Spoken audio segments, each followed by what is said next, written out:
Dieu aime un homme qui s'approche de lui et qui reconnaît qu'il est sec, qui n'a pas de force, qui n'a pas de puissance, qui ne le connaît pas.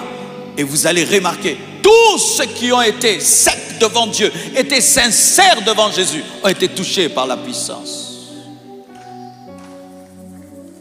Où tu dis, Dieu, je n'ai pas de puissance. Dieu, je ne t'aime pas assez. Dieu, je ne prie pas assez. Dieu, je ne lis pas assez la Bible, mais je sais que je dois la lire. Je ne prie pas assez, mais je sais que je dois prier. Aide-moi, il t'aidera.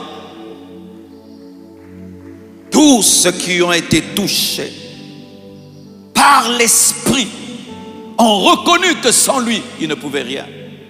Tous ceux qui ont reçu la pluie ont reconnu qu'ils étaient des terres desséchées. Tous ceux qui ont reçu la puissance ont reconnu qu'ils étaient sans puissance. La pluie de Dieu cherche la terre craquelée. La pluie de Dieu cherche les terres desséchées. La pluie de Dieu cherche des hommes faibles. La pluie de Dieu cherche des hommes qui reconnaissent qu'ils sont vides. La pluie de Dieu cherche des hommes qui disent que sans Dieu, je ne peux rien. C'est alors la sécheresse, c'est une invitation. Et des fois, nous pensons que Dieu n'agit pas. Non, on n'est pas assez sec pour recevoir la pluie. Plus tu vas vers la mort, parce que la sécheresse c'est la mort, plus la pluie viendra. Car Dieu répand la pluie sur la mort.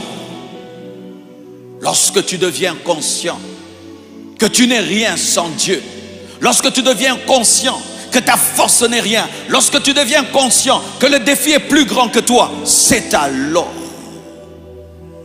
qu'il répandra sa pluie.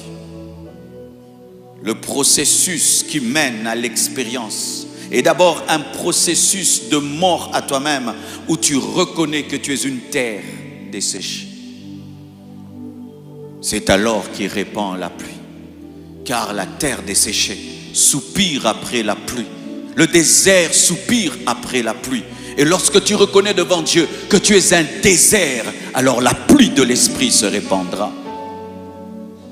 Dans la chambre haute, ces hommes qui ont été revêtus de puissance et qui ont expérimenté l'effusion de l'Esprit étaient des terres desséchées.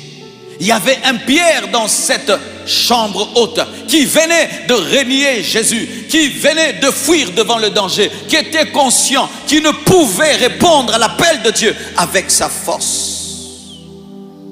C'est alors qu'il a reçu le feu d'en haut.